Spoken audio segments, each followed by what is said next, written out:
दिल्ली के सार्वजनिक परिवहन के क्षेत्र में सोमवार को एक नए युग की शुरुआत हुई। मुख्यमंत्री अरविंद केजरीवाल ने आईपी डिपो से पहली इलेक्ट्रॉनिक बस को हरी झंडी दिखाकर रवाना करते हुए कहा कि अब दिल्ली की सड़कों पर इलेक्ट्रॉनिक बसें चलने लगी हैं। डीटीसी के बेड़े में 300 इलेक्ट्रॉनिक बसें अप्रैल तक शामिल की जाएंगी। इससे दिल्ली में प्रदूषण को नियंत्रित करने समेत दिल्ली वासियों को विश्व स्तरीय परिवहन सुविधा मिल सकेगी। सीएम केजरीवाल ने कहा कि अगले कुछ वर्षों में 200 अतिरिक्त इलेक्ट्रॉनिक बसें लाने का हमारा लक्ष्य है। 2011 के बाद डीटीसी के बेड़े में शामिल पहली बस के इलेक्ट्रॉनिक होने पर मुख्यमंत्री ने कहा कि ये नए युग की शुरुआत है। दिल्ली वासियों से अपील करते हुए कहा कि आप भी अपने वाहन को इलेक्ट्रॉनिक में स्विच कर प्रदूषण के खिलाफ इस जंग में अपना योगदान जरूर दें। मौके पर मौजूद परिवहन मंत्री कैलाश गहलोत ने कहा कि डीटीसी की पहली इलेक्ट्रॉनिक बस को मुख्यमंत्री ने जनता को समर्पित किया।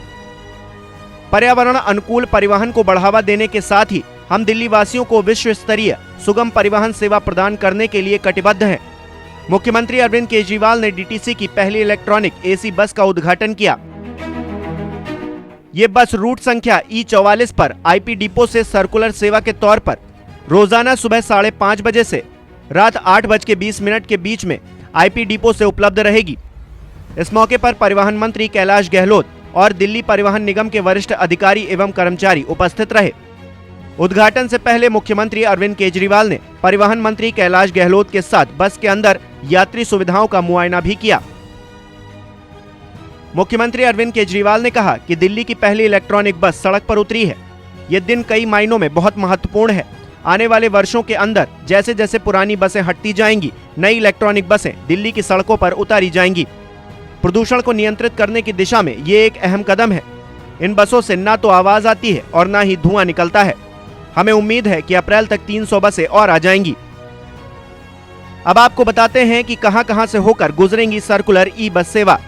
दिल्ली की पहली इलेक्ट्रॉनिक बस आईपी डिपो से ITO, AGCR, Tilak Marg, Mandi House, Barakhamba Road, Connaught Place, Janpath, Rajesh Pilot Road, Prithviraj Road, Aurobindo Marg, Safdarjung, Ring Road, South Extension Ashram, Bhogal, Jangpura, India Gate, high court और प्रगति मैदान होकर गुजरेगी।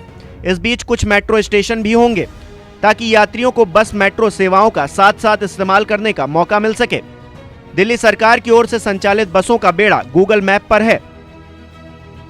दिल्ली वासी कभी भी अपनी यात्रा की योजना बनाकर बसों को ट्रैक कर सकते हैं। 1 मिनट से भी कम समय में टिकट बुक करने के लिए वन दिल्ली ऐप का उपयोग कर सकते हैं। दिल्ली सरकार सभी डिपो को इलेक्ट्रॉनिक में बदल रही है।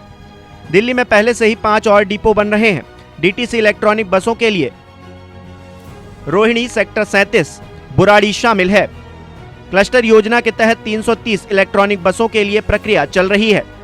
दिल्ली सरकार के पास हरिनगर 1 और 2 के अलावा वसंत विहार में मल्टी लेवल बस पार्किंग सुविधाएं भी हैं। अब देखते हैं कि इलेक्ट्रॉनिक बसों की शुरुआत से प्रदूषण में कमी आती है या फिर नहीं।